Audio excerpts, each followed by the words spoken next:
First episode we talked about line, today we're talking about knots. And here's the only one you need, it's the Pelomar knot.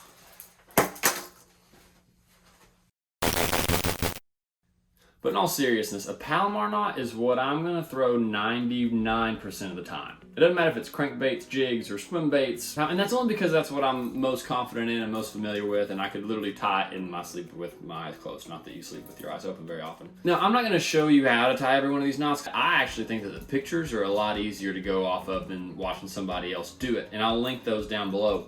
But Pelomar is number one for me.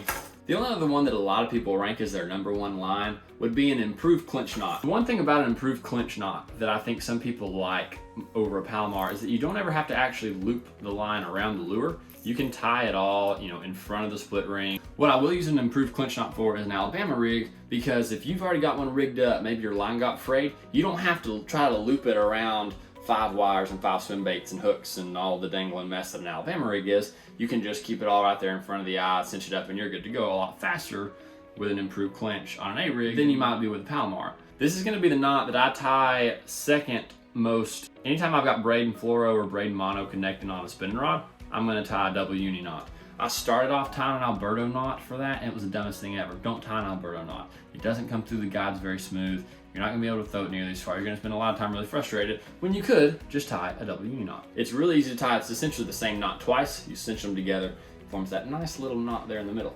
I'm saving the most interesting for last, but before we get there, we're going to go here.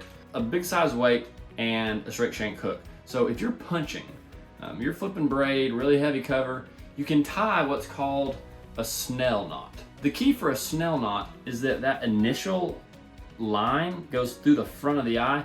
Punching grass, or you've got some other heavy cover you're flipping into, those big weights that we use for that a lot of time, if you hit a fish real hard in really shallow water, that weight can pop that fish's mouth open. So when this weight hits this hook, it's going to pop that hook forward and up to make it more likely to catch the roof of a fish's mouth or the top of the lip. That's one time that I'll use a knot different than a Pelomar, and it's really, really simple. Last but not least, and I say this is interesting because I have some good and bad experiences with this, and that is a loop knot.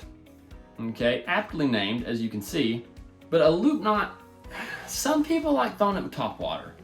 I don't really see the point, and the reason being is that it's essentially made to do what a split ring does, and that is to give the bait more freedom to move and walk around, to where if you don't have that pressure right up against the eye of the bait, the idea is it's going to be a little bit more free. Some people like to throw frogs on it since you don't normally have split rings on frogs. Here's my experience. I tied the loop knot on a frog one time. I had the biggest fish blow up on a frog I've ever had in my life, and I broke it off on the knot on the hook set.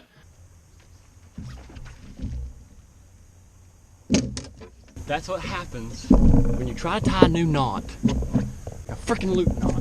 So I don't tie a loop knot for topwater anymore. The one time I do like to tie is for tight lining, vertical jig fishing, throwing something like a Berkeley Gulp or a Demiki Armor Shad. It keeps those baits horizontal.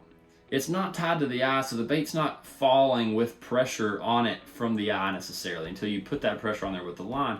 So when that bait gets down, that loop gives it the freedom to hang horizontally and gives it a real natural presentation a lot easier. The downside to this, in my mind, is that if you've got that loop, it's got the ability to move around the eye of the bait. So if you've got a bait that's got chipped paint, or if there's some nick on the inside of that eye, it's going to be really easy for that loop to rub against it and to get frayed and make it a little bit easier to break. You don't want to tie it on baits like a jig or a Texas rig, something that you're going to really get behind on a hook set, because there's going to be slack in that loop, and when you go and bust it on a fish, just the idea of that line snapping and popping, does not sit well.